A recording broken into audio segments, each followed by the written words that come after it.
Welcome to icon India. మనం ఈ class ద్వారా కేంద్ర బడ్జెట్ 2024-25 ఫినాన్షియల్ ఇయర్స్కి సంబంధించి ప్రవేశపెట్టినటువంటి బడ్జెట్ గురించి తెలుసుకుందాం.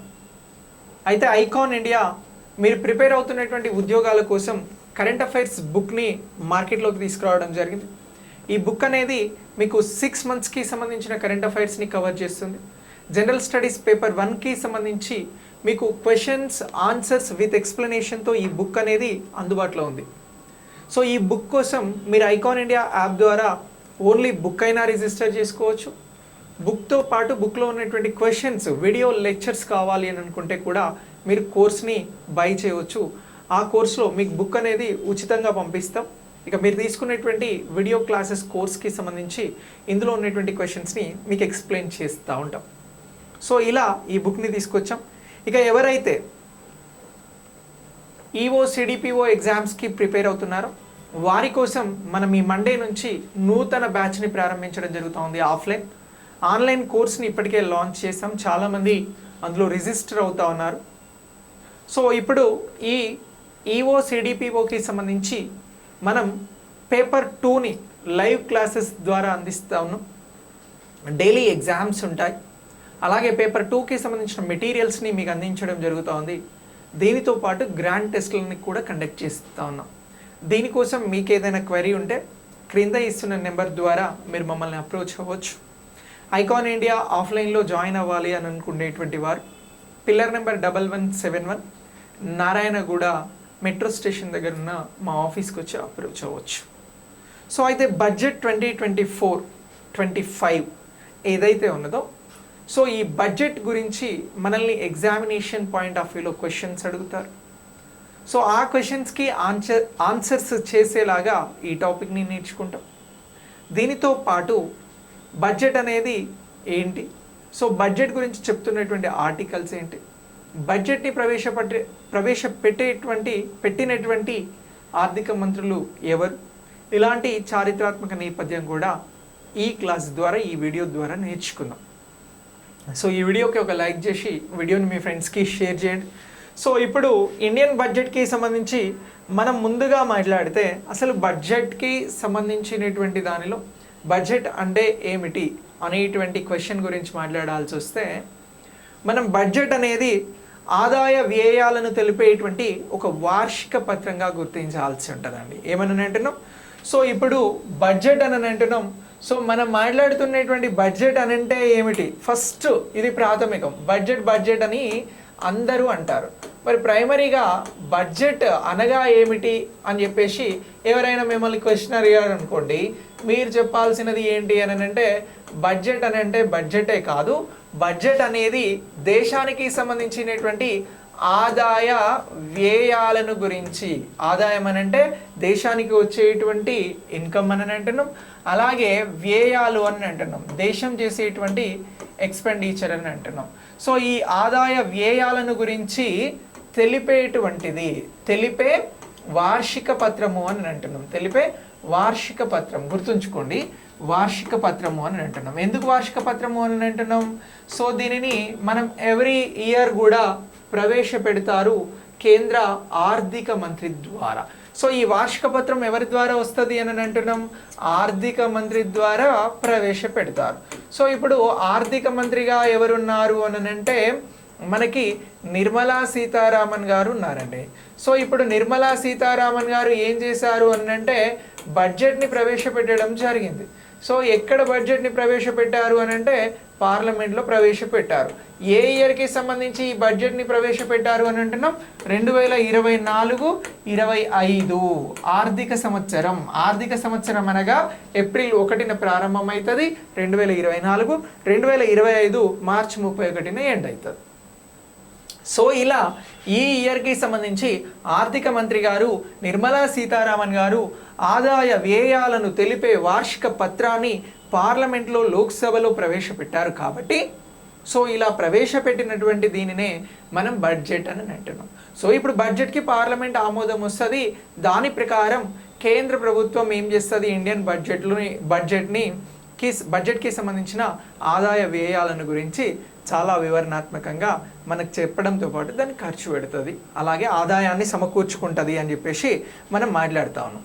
మరి ఈ బడ్జెట్కి సంబంధించి, బడ్జెట్ అంశాలకి సంబంధించి మనకు కాన్స్టిట్యూషన్ ఉన్నది, రాజ్యాంగం ఉంది. సో ఇప్పుడు ఈ రాజ్యాంగం ఏమైనా చెప్తా ఉందా? ఒకవేళ క్వశ్చన్ ఇలా కూడా అడగవచ్చు. ఇటీవల ఆర్థిక మంత్రి నిర్మలా సీతారామన్ గారు బడ్జెట్ని ఇంట్రడ్యూస్ చేయడం జరిగింది, ప్రవేశపెట్టడం జరిగింది. దీనిని గురించి తెలిపే ఆర్టికల్ని గుర్తించండి అని అడుగుతారు. అలా అడుగుతే మీరు చెప్పాల్సినటువంటి ఆర్టికల్ ఏంటి అని అంటే 112 అని చెప్పాలి. సో ఇప్పుడు బడ్జెట్ గురించి లేదా వార్షిక పత్రం గురించి తెలిపే, బడ్జెట్ గురించి తెలిపే ఆర్టికల్ ఏది? బడ్జెట్ గురించి తెలిపే ఆర్టికల్ ఏది? గురించి తెలిపే ఆర్టికల్ ఏది అని చెప్పేసి క్వశ్చన్ అడిగారు అనుకోండి. ఈ ఆర్టికల్ గురించి అడిగితే 112 సబ్ క్లాస్ 1 అని అంటున్నాం, రైట్? సో ఇలా ఇగో ఈ ఆర్టికల్ అనేటువంటి దానిని గుర్తుంచుకోండి, ఇంపార్టెంట్.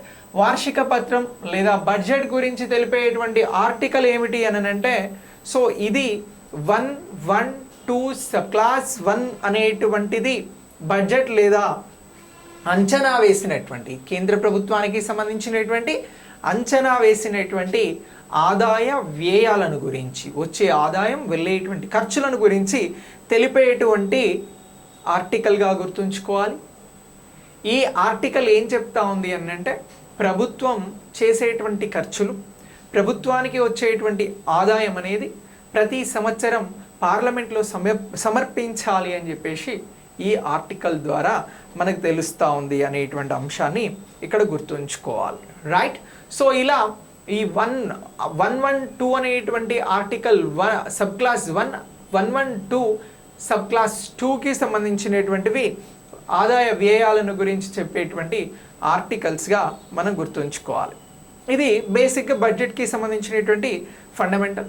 సో ఇలా ఈ బడ్జెట్ని మనం గుర్తించాల్సి ఉంటుంది. అయితే బడ్జెట్కి సంబంధించినటువంటి అంశంలో మనం ప్రధానంగా గుర్తుంచుకోవాల్సినది ఏమిటి అని అంటే, ఆర్థిక మంత్రిగా ఉన్నటువంటి నిర్మలా సీతారామన్ గారు ఇప్పుడు ప్రకటించినటువంటి బడ్జెట్ ఏమిటి అనేది మనం ఇక్కడ ప్రధానంగా గుర్తుంచుకోవాల్సినటువంటిది. సో ఇప్పుడు ఆర్థిక మంత్రి నిర్మలా సీతారామన్ గారు బడ్జెట్ ప్రవేశపెట్టారు అని అంటున్నాం. అయితే ఇక్కడ నిర్మలా సీతారామన్ గారి గురించి ఒక 2-3 అంశాలు చెప్తాను. ఇవి కూడా మీరు గుర్తుంచుకోండి. ఏమైనా మీకు జీకే పాయింట్ ఆఫ్ వ్యూలో అడిగితే మనం ఆన్సర్ చేయడానికి అవకాశం అనేది ఉంటుంది. సో ఇప్పుడు ఆర్థిక మంత్రి నిర్మలా సీతారామన్ గారు, ఫినాన్స్ మినిస్టర్ గారు బడ్జెట్ని ప్రవేశపెట్టారు. ఇటీవల 2024-25 ఎన్నవ బడ్జెట్ని ప్రవేశపెట్టారు అని అడుగుతారు. అలా అడిగితే మీరు చెప్పాల్సినది ఏంటి అని అంటే, 6వసారి, ఎన్నవసారి అని అంటున్నాం, 6వసారి బడ్జెట్ని నిర్మలా సీతారామన్ గారు 2024-25 సంవత్సరానికి సంబంధించి ప్రవేశపెట్టడం జరిగింది అనేటువంటి అంశాన్ని ఇక్కడ క్లియర్గా గుర్తుంచుకోండి, రైట్? సో ఇప్పుడు మరి ఎన్నిసార్లు మధ్యంతర బడ్జెట్ని ప్రవేశపెట్టారు అని అంటే, ఒకసారి ప్రవేశపెట్టడం జరిగింది.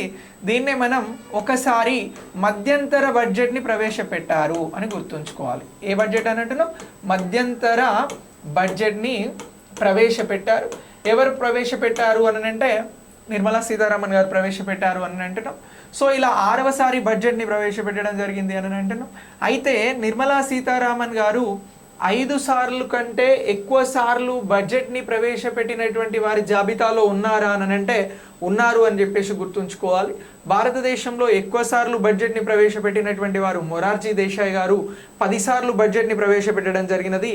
సో ఆ తర్వాత మనకి భారతదేశానికి రాష్ట్రపతిగా వర్క్ చేసినటువంటి ప్రణబ్ ముఖర్జీ గారు కూడా ఎక్కువ సార్లను బడ్జెట్ను ప్రవేశపెట్టడం జరిగినది. 8 సార్లు బడ్జెట్ని ప్రవేశపెట్టాడు అని గుర్తుంచుకోవాలి. ప్రణబ్ ముఖర్జీ గారు రాజ్యసభ సభ్యుడిగా ఉంటూ బడ్జెట్ను ప్రవేశపెట్టాడు అనేటువంటి అంశాన్ని కూడా మనం ఇక్కడ ప్రత్యేకంగా గుర్తించాల్సి ఉంటుంది. ఓకే, సో ఇక నెక్స్ట్ దీని తర్వాత మన్మోహన్ సింగ్ గారు, దేశానికి ప్రధానమంత్రిగా చేసినటువంటి మన్మోహన్ సింగ్ గారు కూడా బడ్జెట్ని ప్రవేశపెట్టడం జరిగింది 5 సార్లు కంటే ఎక్కువ. యశ్వంత్ సిన్హా గారు కూడా 5 సార్లు కంటే ఎక్కువగా బడ్జెట్ని ప్రవేశపెట్టారు. 8 సార్లు బడ్జెట్ని ప్రవేశపెట్టడం జరిగింది. ఇక పి చిదంబరం గారు 9 సార్లు బడ్జెట్ని బడ్జెట్ని ప్రవేశపెట్టడం జరిగింది ఆర్థిక మంత్రిగా. అరుణ్ జైట్లీ గారు కూడా 5 సార్లు కంటే ఎక్కువ సార్లు బడ్జెట్ని ప్రవేశపెట్టారు అనేటువంటి అంశాలను గుర్తుంచుకోవాలి. ఇలా ఆర్థిక మంత్రులు ఎవరు 5 సార్లు కంటే ఎక్కువ సార్లు బడ్జెట్ని ప్రవేశపెట్టడం జరిగిందంటే వీరందరి పేర్లను మనం చెప్పాల్సి ఉంటుంది. అయితే ఇక్కడ మొదటి ఆర్థిక మంత్రిగా బడ్జెట్ని ప్రవేశపెట్టినటువంటి మహిళ ఎవరు అని అంటే ఇందిరాగాంధీ అని చెప్పాలి. ఆ తర్వాత ఎక్కువ సార్లు బడ్జెట్ని ప్రవేశపెట్టిన ఆర్థిక మహిళా మంత్రి ఎవరు అని అంటే మహిళకి సంబంధించి ఆర్థిక మంత్రిగా ఉన్నటువంటి వారు ఎవరు అని అంటే ఇక్కడ మనం నిర్మలా సీతారామన్ గారిని గుర్తుంచుకోవాల్సి ఉంటుంది. సో ఇలా ఈ అంశం అనేది మనకు ముఖ్యమైనటువంటి అంశం.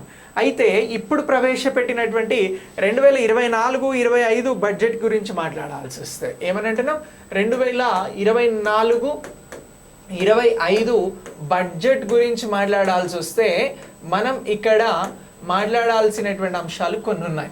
సో ఇప్పుడు ప్రవేశపెట్టినటువంటి ఈ బడ్జెట్లో ప్రధానంగా దేనిని గురించి ప్రస్తావించడం జరిగింది ఈ బడ్జెట్లో అంటే ఇప్పుడు ఇటీవల అంటే మనకి ఫిబ్రవరి నెలలో మధ్యంతర బడ్జెట్ అనేది వచ్చిందండి. సో మధ్యంతర బడ్జెట్ అనేది ఒకటి తీసుకురావడం జరిగింది.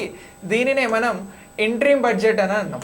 మధ్యంతర బడ్జెట్ అనేది ఎలక్షన్ ఇయర్స్ ఎప్పుడైతే వస్తాయో, లోక్సభకి సంబంధించినటువంటి ఎలక్షన్ ఇయర్ ఎప్పుడైతే వస్తుందో ఆ ఇయర్లో ఎలక్షన్స్ జరిగే కంటే ముందు ప్రవేశపెట్టేదే మధ్యంతర బడ్జెట్. ఎందుకు అని అంటే ఎలక్షన్స్ వస్తాయి, తర్వాత ప్రభుత్వాలు ఏవి ఉంటాయి ఏంటి అనేది చూసుకొని మళ్ళీ పూర్తి స్థాయి బడ్జెట్ని తీసుకొస్తారు.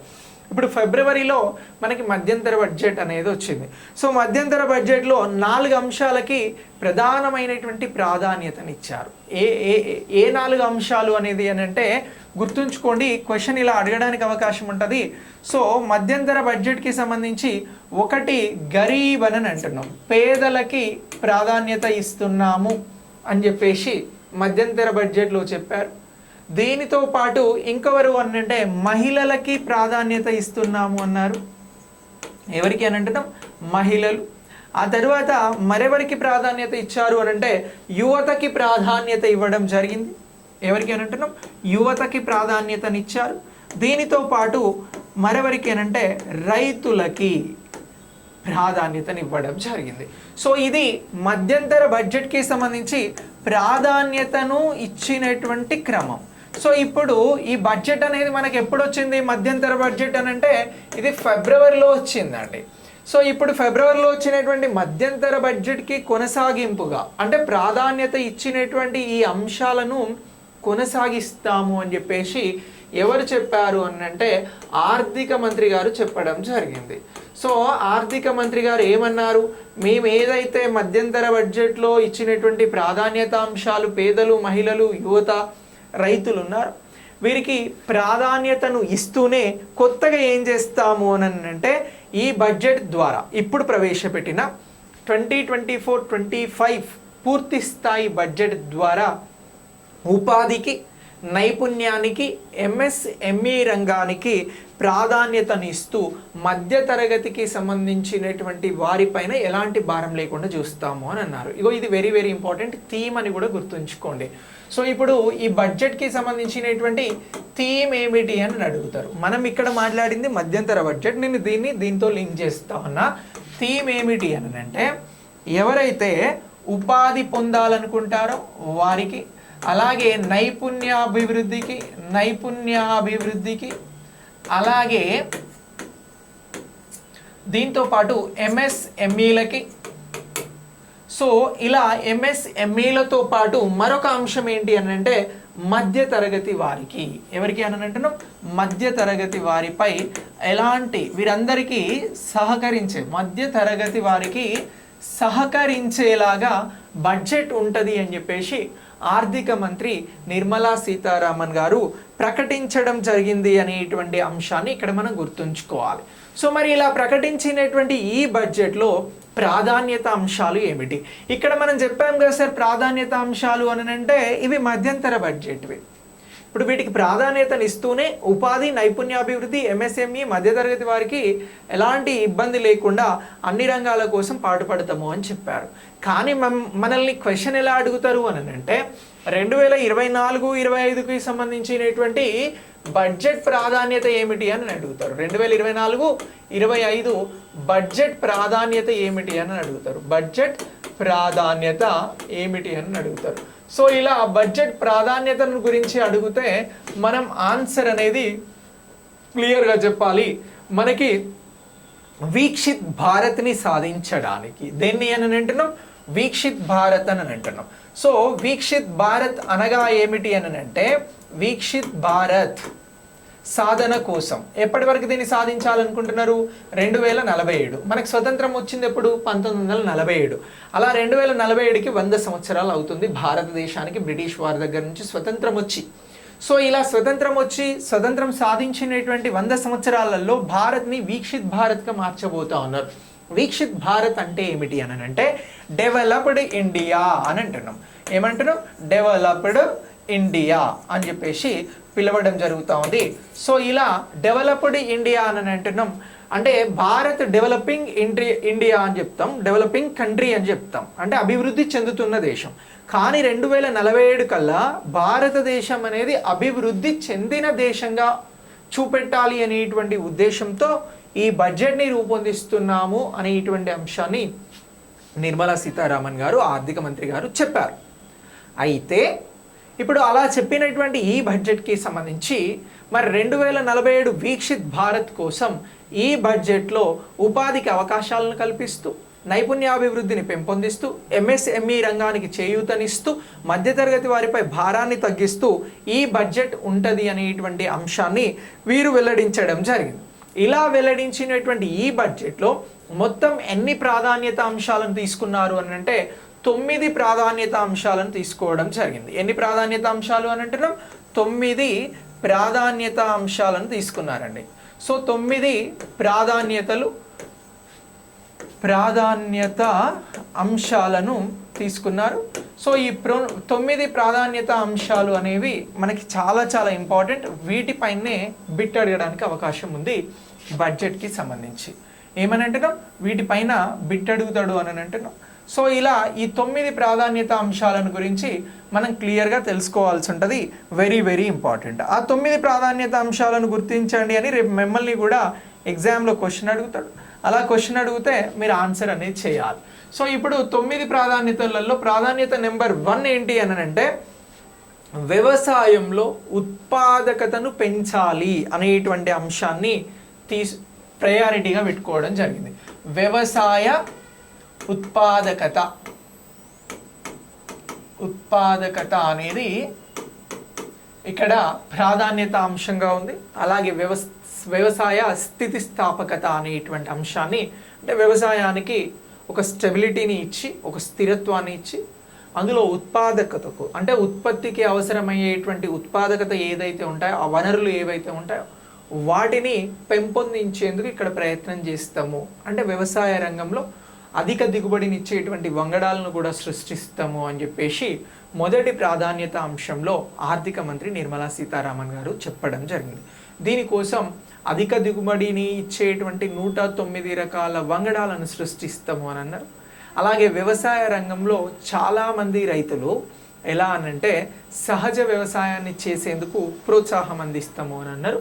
అలా వ్యవసాయ ఉత్పాదకత మరియు స్థితిస్థాపకత కోసం వర్క్ చేస్తాము అని చెప్పేసి దీన్ని మొదటి ప్రాధాన్యతగా తీసుకోవడం జరిగింది. ఈ ప్రాధాన్యత అంశాన్ని గుర్తుంచుకోవాల్సి ఉంటుంది. ఇక రెండవది ఏంటి అని అంటే ఉపాధి నైపుణ్యము అని అంటున్నాం. సో రెండవ అంశం ఉపాధి నైపుణ్యము అని అంటున్నాం. సో ఉపాధి అనేది ఎలా లభిస్తుంది అని అంటే, నైపుణ్యం ఉంటేనే ఉపాధి అనేది ఇక్కడ లభిస్తుంది. సో దీనికోసం కూడా కృషి చేస్తాము అని చెప్పేసి ఈ బడ్జెట్లో ప్రకటించడం జరిగింది. ఇక నెక్స్ట్ మానవ వనరుల అభివృద్ధి మరియు సామాజిక న్యాయం కోసం పాటుపడతాము అని అన్నారు. మూడవ అంశం మానవ వనరుల అభివృద్ధి కోసం కృషి చేస్తాము అని చెప్పారు. దీంతో పాటు సామాజిక న్యాయం, సోషల్ జస్టిస్ అందరికీ అందేలా చేస్తాము అని చెప్పారు. అలాగే నెక్స్ట్ మరొకటి ఏంటి అని అంటే, దేశంలో తయారీ రంగాన్ని, సేవల రంగాన్ని విస్తరిస్తాము అని చెప్పారు. ఏమంటున్నాం, తయారీ మరియు సేవల రంగాన్ని విస్తరిస్తాము, సేవల రంగం విస్తరిస్తాము అని చెప్పేసి చెప్పడం జరిగింది. ఇక నెక్స్ట్ 5వ అంశంగా ఏం చెప్పారు అని అంటే, పట్టణ అభివృద్ధి అనేటువంటి అంశాన్ని తీసుకోవడం జరిగింది. 5వ అంశంగా పట్టణ అభివృద్ధి అని అంటున్నాం. సో అర్బన్ డెవలప్మెంట్ అనేది ఉంటుంది అని చెప్పారు. ఎవరైతే పేదలు ఉన్నారో వారికి ఇళ్లను నిర్మించి ఇస్తాము అని చెప్పేసి చెప్పడం జరిగింది. ఇక నెక్స్ట్ మరొకటి వచ్చి ఇంధన భద్రత లేదా శక్తి భద్రత. ఏమనంటున్నాం, ఇగో 6వ అంశం వచ్చి శక్తి భద్రతను ఇస్తాము అని చెప్పారు. సో అలాగే 7వ అంశం వచ్చి దేన్ని తీసుకోవడం జరిగింది అని అంటే మౌలిక సదుపాయాలను, ఇన్ఫ్రాస్ట్రక్చర్ డెవలప్మెంట్ని తీసుకున్నారండి. మౌలిక సదుపాయాలను తీసుకోవడం జరిగింది. మౌలిక సదుపాయాలకి ప్రయారిటీని ఇస్తాము అని చెప్పారు. అలాగే 8వ అంశం వచ్చి ఏంటి అని అంటే ఆవిష్కరణలు, ఇన్నోవేషన్స్ని ప్రోత్సహించడంతో పాటు రీసెర్చ్ అండ్ డెవలప్మెంట్ ఉంటుంది అని చెప్పారు. సో 8వ అంశం వచ్చి పరిశోధనలు అండ్ ఆవిష్కరణలు అని గుర్తుంచుకోవాలి. ఆవిష్కరణలు అని చెప్పేసి గుర్తుంచుకోవాల్సి ఉంటుంది. ఇక నెక్స్ట్ 9వ అంశం వచ్చి ఏం తీసుకున్నారు అని అంటే తదుపరి తరం సంస్కరణలను తీసుకోవడం జరిగింది. తదుపరి తరం, తదుపరి సంస్కరణలను తీసుకోవడం జరిగింది. సో ఇలా ఇగో ఈ అంశాలకి ప్రాధాన్యతనిస్తూ బడ్జెట్ రూపొందించడం జరిగింది అని గుర్తుంచుకోవాలి. 2024-25 బడ్జెట్ ప్రాధాన్యతలను గుర్తించండి అని అంటారు. క్వశ్చన్ ఇదే. సో ఇలా ప్రాధాన్యతలను గుర్తించండి అని అంటే వ్యవసాయ ఉత్పాదకతకి ప్రాధాన్యతనిస్తానన్నారు, ఉపాధి నైపుణ్యాలకి ప్రాధాన్యతను, అలాగే మానవ వనరుల అభివృద్ధికి ప్రాధాన్యతను, తయారీ సేవల రంగానికి ప్రాధాన్యతను, పట్టణ అభివృద్ధికి ప్రాధాన్యత, శక్తి భద్రత, మౌలిక సదుపాయాలు, పరిశోధనలు, ఆవిష్కరణలు, తదుపరి సంస్కరణలకి కూడా ప్రాధాన్యతని ఇస్తూ ఈ బడ్జెట్ని రూపొందించడం జరిగింది అని చెప్పేసి మనం క్లియర్గా గుర్తించాల్సి ఉంటుంది. సో ఇలా ఈ బడ్జెట్ అనేది రూపొందించబడింది అనేటువంటి అంశాన్ని మనం ఇక్కడ గుర్తుంచుకున్నట్లయితే ఏమవుతుంది అని అంటే సో ప్రాధాన్యత అంశాలను మనం సులువుగా ఆన్సర్ చేయడానికి అవకాశం ఉంటుంది అనేది ఇక్కడ గుర్తుంచుకోవాలి. అయితే ఇప్పుడు సోషల్ జస్టిస్ అనేటువంటి ఒక మాట అన్నారు. సో ఇందులో భాగంగా మనం ఒక ప్రధానమైనటువంటి అంశం గురించి మాట్లాడాల్సి ఉంటుంది. సో ఏంటి అని అంటే ఎవరైతే గిరిజనులు ఉన్నారో, ట్రైబ్స్ ఉన్నారో, సో ఇలా వారికి సంబంధించి ఖచ్చితమైనటువంటి ఉద్దేశంతో పాటుపడతాము, కృషి చేస్తాము అని చెప్పారు. వారికి సంబంధించి 63,000 గ్రామాలని దేశవ్యాప్తంగా డెవలప్ చేస్తాము అని చెప్పారు.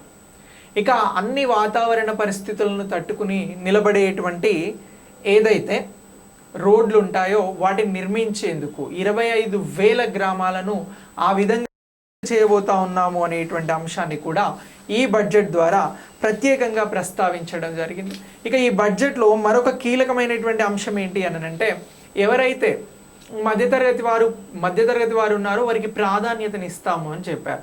ఆ ప్రాధాన్యతకి సంబంధించి ట్యాక్స్ పే చేయడం అనేది ఉంటుంది కదా వచ్చే ఆదాయానికి అనుగుణంగా. సో ఇందులో స్లాట్స్ని ఇవ్వడం జరిగింది.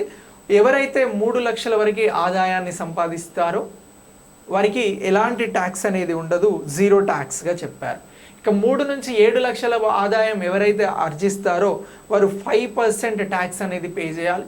7 to 10 lakhs ఎవరైతే ఆదాయాన్ని సంపాదిస్తారో వారు 10% ట్యాక్స్ అనేది పే చేయాల్సి ఉంటుంది.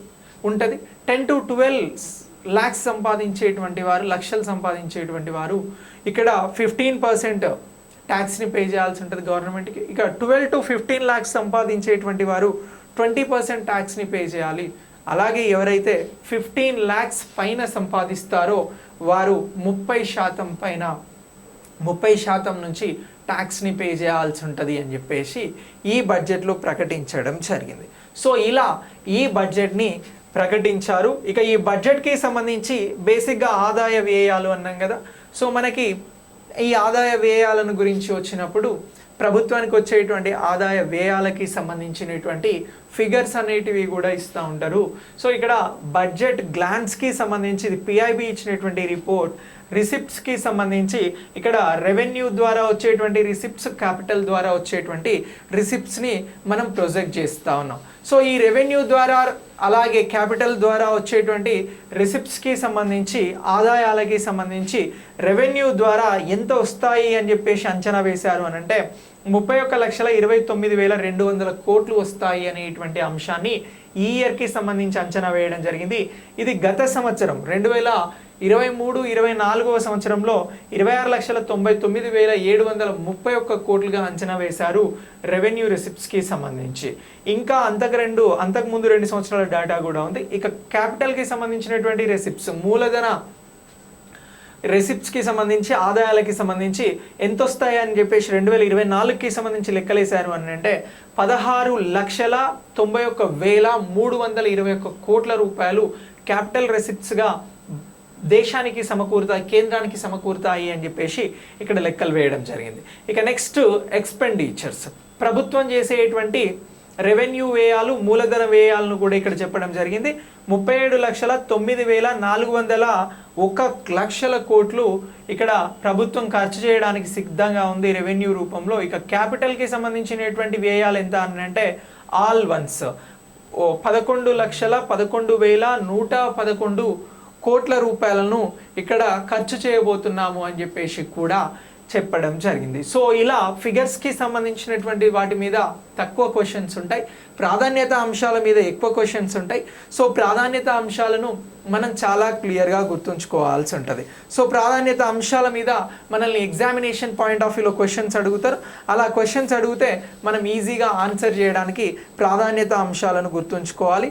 సో ఇక నెక్స్ట్ ఇందులో ప్రత్యేకంగా మాట్లాడినటువంటి అంశం ఏంటి అని అంటే తూర్పు రాష్ట్రాలకి సంబంధించి ఆంధ్రప్రదేశ్, ఒడిషా, అలాగే బీహార్, అలాగే జార్ఖండ్, ఇలా తూర్పునున్నటువంటి పశ్చిమ బెంగాల్, ఈ రాష్ట్రాలకి సంబంధించినటువంటి అభివృద్ధి కోసం ప్రత్యేకంగా మేము పనిచేస్తాము, మేము ఆ చిత్తశుద్ధితో ఉన్నాము అని చెప్పేసి చెప్పడం జరిగింది.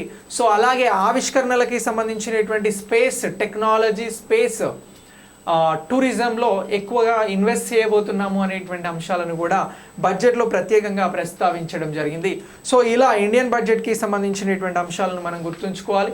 ఉపాధి నైపుణ్య అభివృద్ధికి ప్రథమ ప్రాధాన్యత ఇస్తున్నాము అని చెప్పినటువంటి ఈ బడ్జెట్లో ఎవరైతే ఎంప్లాయ్మెంట్ లింక్డ్ ఇన్సెంటివ్స్ అనేటువంటి దానికోసం కేంద్ర ప్రభుత్వం 3 పథకాలను ఎంప్లాయ్మెంట్ కోసం ఇంట్రడ్యూస్ చేయబోతా ఉంది. దేశంలో అన్ఎంప్లాయ్మెంట్ని తొలగిస్తేనే పేదరికం తొలగిపోతుంది కాబట్టి దానికోసం కృషి చేస్తుంది అనేటువంటి అంశాన్ని కూడా ప్రత్యేకంగా ప్రస్తావించడం జరిగింది.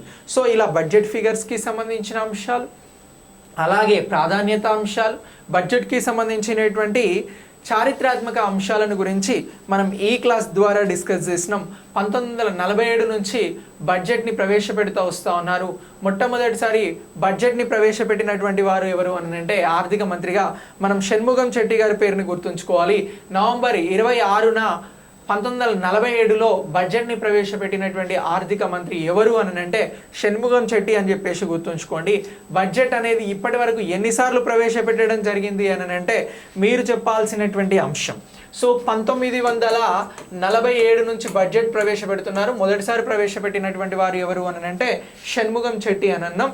సో ఇప్పుడు పూర్తి స్థాయి బడ్జెట్లను ఇప్పటివరకు ఎన్నిసార్లు ప్రవేశపెట్టారు అని అంటే 75 సార్లు ప్రవేశపెట్టారు అనేటువంటి అంశాన్ని ఇక్కడ గుర్తుంచుకోవాల్సి ఉంటుంది ఈ బడ్జెట్తో కలిపి. మధ్యంతర బడ్జెట్లు ఎన్నిసార్లు ప్రవేశపెట్టారు అని అంటే 15 సార్లు మధ్యంతర బడ్జెట్ను ప్రవేశపెట్టడం జరిగింది అని చెప్పేసి గుర్తుంచుకోవాలి. ఇది మధ్యంతర బడ్జెట్ అని గుర్తుంచుకోండి.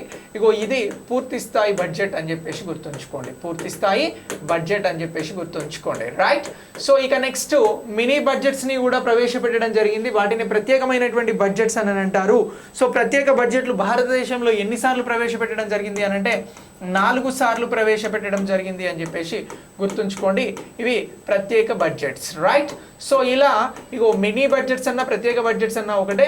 సో ఇలా ఈ అంశాలను గుర్తుంచుకోండి. ఈ పాయింట్ ఆఫ్ వ్యూలో జీకే పాయింట్ ఆఫ్ వ్యూలో క్వశ్చన్ అడిగితే 2024-25తో ప్రవేశపెట్టినటువంటి బడ్జెట్ అనేది పూర్తి స్థాయి బడ్జెట్. ఈ బడ్జెట్తో ఇప్పటివరకు భారతదేశంలో 75 సార్లు బడ్జెట్ ప్రవేశపెట్టడం జరిగింది అనేటువంటి అంశాన్ని ఇక్కడ మీరందరూ కూడా గుర్తించాల్సి ఉంటుంది. సో ఇలా ఈ బడ్జెట్కి సంబంధించినటువంటి అంశాలు అనేవి మనకు ముఖ్యమైనటువంటి అంశాలు. ఈ అంశాలలో ప్రాధాన్యతలను గురించి మనం రాసినటువంటి 9 పాయింట్స్ని గురించి గుర్తుంచుకోండి. చాలా చాలా ఇంపార్టెంట్. ఈ పాయింట్ ఆఫ్ వ్యూలో మీకు క్వశ్చన్ రావడానికి పక్కాగా అవకాశం ఉందండి. సో ఇంతకుముందు బడ్జెట్ని సప్తర్షి బడ్జెట్గా ప్రవేశపెట్టడం జరిగింది 2023-24. సో సప్తర్షి బడ్జెట్లో ఏ అంశాలకి ప్రాధాన్యతనిచ్చారు అని అంటే సమ్మిళిత వృద్ధికి ప్రాధాన్యతను ఇవ్వడం జరిగింది. చివరి వ్యక్తి వరకు లబ్ధినిస్తాము అనేటువంటి రెండవ ప్రాధాన్యతను ఇవ్వడం జరిగింది. మూడవ ప్రాధాన్యత వచ్చి మౌలిక సదుపాయాలు పెట్టుబడులు అన్నారు. ఇందులో కూడా మౌలిక సదుపాయాలకి సంబంధించినటువంటి అంశానికి ప్రయారిటీని ఇవ్వడం జరిగింది. ఇక నాలుగవది వచ్చి సామర్థ్యాల వెలికితీత అన్నారు. సింపుల్గా ఇక్కడ నైపుణ్యాల అభివృద్ధికి ప్రాధాన్యతని ఇవ్వడం జరుగుతూ ఉంది. అలాగే హరిత వృద్ధి అనేటువంటి అంశానికి ప్రాధాన్యతనివ్వడం జరిగింది. యువశక్తికి ప్రాధాన్యతనిచ్చారు. ఇక్కడ కూడా యువశక్తికి ప్రాధాన్యతనివ్వడం జరుగుతూ ఉంది. ఇక నెక్స్ట్ ఆర్థిక రంగ బలోపేతం కోసం కృషి చేస్తాము అన్నారు. సో ఇలా ఉన్నటువంటి ఈ బడ్జెట్ ఏమో సప్తర్షి బడ్జెట్ 2023-24. ఆ తర్వాత ఎన్నికలు వచ్చాయి కాబట్టి మధ్యంతర బడ్జెట్ వచ్చింది. మధ్యంతర బడ్జెట్లో 4 అంశాలకు ప్రాధాన్యతనిచ్చారన్నాం. ఎవరెవరికి ప్రాధాన్యతనిచ్చారు అని అంటే మహిళలకి ప్రాధాన్యతనిచ్చారు, యువతకి ప్రాధాన్యతనిచ్చారు, రైతులకి ప్రాధాన్యతనివ్వడం జరిగింది. సో దీనితో పాటు ప్రాధాన్యత పొందినటువంటి వారు ఇంకా ఎవరు అని అంటే ఇక్కడ మనం మాట్లాడినటువంటి బడ్జెట్కి సంబంధించిన దానిలో ఎవరికి ప్రాధాన్యతనిచ్చారు 4 అంశాలలో అని అంటే పేదలకి ప్రాధాన్యతనిచ్చారు. పేదలు, మహిళలు, యువత, రైతులు. ఇది మధ్యంతర బడ్జెట్. సప్తర్షి బడ్జెట్ ఏమో 2023-24. ఇప్పుడు 9 అంశాలతో తీసుకొచ్చినటువంటి బడ్జెట్ ఏంటి అని అంటే మనం ప్రస్తుతం మాట్లాడుతున్నటువంటి ఈ బడ్జెట్ అని చెప్పేసి గుర్తుంచుకోవాలి. సో ఇలా 3 బడ్జెట్ల గురించి అడిగినా మీరు చెప్పాలి. 2023-24 బడ్జెట్లో ఏ ప్రాధాన్యత అంశాలను తీసుకొచ్చారనంటే సప్తర్షి ప్రాధాన్యత. మధ్యంతర బడ్జెట్లో 4 అంశాలకి ప్రాధాన్యత. 2024-25లో 9 అంశాలకు ప్రాధాన్యత అనేటువంటి అంశాలని గుర్తుంచుకోండి. ఇలా ఈ బడ్జెట్ క్లాస్ అనేది మీకు ఎగ్జామినేషన్ పాయింట్ ఆఫ్ వ్యూలో ఉపయోగపడుతుంది. ఇలా ఇచ్చినటువంటి ఈ బడ్జెట్ నుంచి క్వశ్చన్స్ ఏ విధంగానైనా అడగచ్చు. బట్ ఏ విధంగా అడిగినా మీరు ఆన్సర్ చేసేలాగా ఉండండి. Thanks for watching. నెక్స్ట్ క్లాస్లో మళ్ళీ కలుద్దాం. మనం ఇస్తున్నటువంటి ఆన్లైన్ క్లాసెస్, ఆఫ్లైన్ క్లాసెస్ని మీరు ఐకాన్ ఇండియా యాప్ ద్వారా అలాగే నేరుగా ఐకాన్ ఇండియా ఆఫీస్ ద్వారా పొందవచ్చు. Thanks for watching.